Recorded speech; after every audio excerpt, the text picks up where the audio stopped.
Hello everyone, and welcome to the second episode of My Thoughts On, where I talk about, well, my thoughts on a subject involving anything gaming related. After how the last video has turned out, and given I'm currently on hiatus from recording playthroughs, I feel I can focus more on this particular video. But before I begin, I'd like to bring up a quick query concerning the next game I want to do, and I've narrowed things down to these games shown here. In the comments below, or on a Twitter post, link in the description, please comment and vote on which game you would like to see next. I will do that game sometime in January. Now, this topic might not be as sensitive as I brought up in the last MTO, but it also sort of is given what I'm focusing on for this one, which is the latest in Nintendo hardware.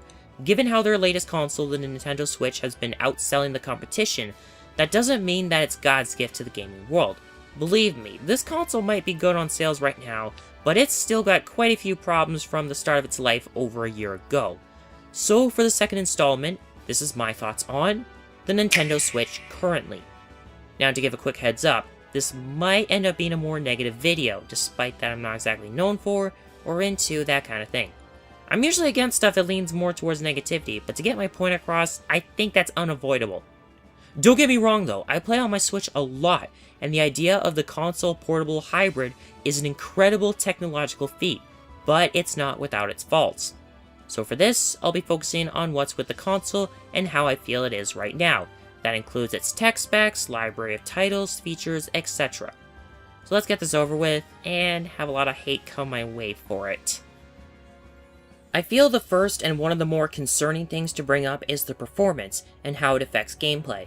Now, before I get into this, I just want to point out that I am fully aware that Nintendo's intent was to create a hybrid rather than compete for superior graphics and performance. But with a lot of us having high expectations and believing the small tablet would keep up with at least the PS4, the end result was quite disappointing to me. This is even with the fact that the Switch uses a custom NVIDIA Tegra chip, which was one of the biggest factors towards its performance. It's more disappointing to me as I use NVIDIA in my computer and they make good hardware. Also because Shadowplay, but that's not relevant here. Anyway, here's a chart courtesy of GameSpot that details the hardware and performance of each base console in comparison to the Switch. Note, base, meaning the original PS4 and Xbox One from when they first launched. But as you see on the chart, the Switch's performance compared to the other two is awful. It's even worse undocked, not even using half the GPU power it has docked. And strangely enough, it still runs games fairly well. It's more noticeable on a few key titles though, a prime example being Fire Emblem Warriors and its frame rate difference between using 1080p and 720p when docked. Other games may not have more noticeable changes, but multi-platform releases do suffer with issues such as a lower FPS overall or other graphical downgrades. One example being a title that I hold near and dear to my heart, Sonic Forces. Maybe I gotten my hopes up a bit too much expecting such an overhyped piece of hardware to keep up with the other platforms. Oh well, let's move on. Next on the line is the library, and as much as I'd like to complain about it, one of my previous arguments is pretty much no longer viable, which was the major lack of exclusive titles, but by now it has beaten out its predecessor, the Wii U. But even with the currently near 40 exclusive games on the console, this pales in comparison to the rest of its library. My biggest gripe with its library is the insane amount of ports or definitive editions that are on this thing. Might as well call it the Nintendo Portable! You know, because it's portable and about half of its major titles are ports. Okay, that was cringeworthy. But my point stands on that there are way too many ports on it, and more to come. In fact, this feels similar to something. Oh, what was it again? Oh, right! I remember now. Breath of the Wild and how its content is balanced is practically how the Switch's library is. Which I find a little funny since it's not an exclusive to the console. Maybe only I can see the similarities on this one, but let me try to explain. Breath of the Wild's required content to go through represents the first-party exclusives. The rest of the story stuff is pretty much the multi-platform titles, either first, second, or third party, and the rest is filler, which are the ports and eShop only stuff. I'm probably wrong about it, but I'm saying it this way since it's the best way for me to explain it. I'm hoping that next year the balance changes, and the titles are both unique and more appealing, and maybe not so overpriced too. And maybe we get less ports, and instead we get more of those classic consoles like the NES Classic. I know they have no plans to, but I really hope they do end up making an N64 Classic. Okay, now let's get to what everyone can actually agree on, which is obviously how online is handled. As of right now, Nintendo Network is in all ways superior to the poorly named Nintendo Switch Online. Seriously, it sounds like the name of a badly programmed MMO. And performs just as well, too. It ain't worth the money right now, despite being cheaper than PS Plus and Xbox Gold, and I really hope they rework it next year. For one thing, the cloud saves. Excluding select multiplayer titles to prevent cheating is not the way to go. Steam does it better with its cloud saves, updating save data automatically after pretty much saving anything on a game. I'm sure you guys watching have better examples on how to do paid online, but the point stands, it's not being handled right. If anything, all we're really paying for is to play online with, if anything, the exact same kind of connection we had before it became paid. Not even those special deals they promise have surfaced either, minus a few pretty much useless pieces of costume DLC for Splatoon 2. I kinda want to be wrong on this because I do want to be able to game with friends online. But for now, I'll stick with good old Wii U and 3DS Online Play. At least those two do it right! So, I've complained about the performance, and the unbalanced library, and just ranted about the online. I think all that's left to rip into is the hardware and the build of the thing itself. I have a few things that really could have been better worked on, and I hope the new model coming out next year fixes these issues. Note, I started typing the script for this before the leak about the new model. I think to start, one glaring issue I've seen is the air intake and exhaust. You know, making sure the console doesn't overheat. I've had mine almost burn my hand near where the micro SD card goes, meaning it doesn't get much cooling inside. Same with the dock, it's not made with proper cooling in mind. The battery is another, having its average life be dependent on the game and how much it needs for it, with higher demanding games like Xenoblade 2 and Breath of the Wild only getting around maybe 2 to 3 hours. And that's with the power saving mode on.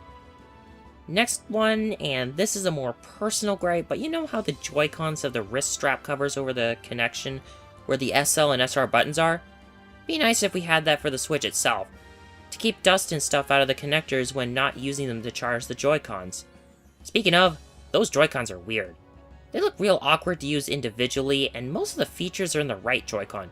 Also, to quote heavy on this, the Joy-Con? It is so tiny! How something so small holds so much and costs so much is just weird. Not the weirdest, but still weird.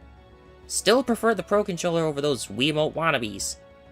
One last thing before I close this bit, but I'm probably one of the few who doesn't bitch about the lack of a D-pad, since the idea of the Joy-Cons is they work as controllers both together or separately, and the buttons need to match. Plus, it still functions the same. Lighten up on that, everyone. Maybe I should lighten up a little bit too, as I've pretty much been crapping on this thing the whole video. But I do know a few positive things. As stated before, despite its lackluster performance, most games so far that I've played hold up pretty alright, even with the lower frame rate, and don't exactly ruin the experience. Then again, I haven't played many titles myself, but I've asked a few others on Discord and heard that they have had okay performance. We are going to be getting more exclusive titles too, with stuff like Fire Emblem, the Generation 8 Pokemon titles, the next Luigi's Mansion, and more, as well as other multi-platformers like Team Sonic Racing. We're also getting better game cards that can hold bigger titles too, at least that's what I've heard.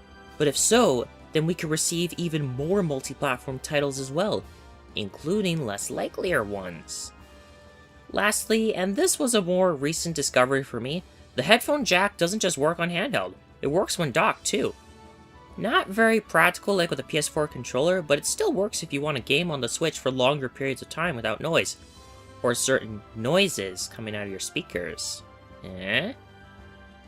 Okay, I think I've done my damage. I'll say it again though, the idea of the hybrid portable home console is an amazing innovation in gaming and entertainment technology. It really is.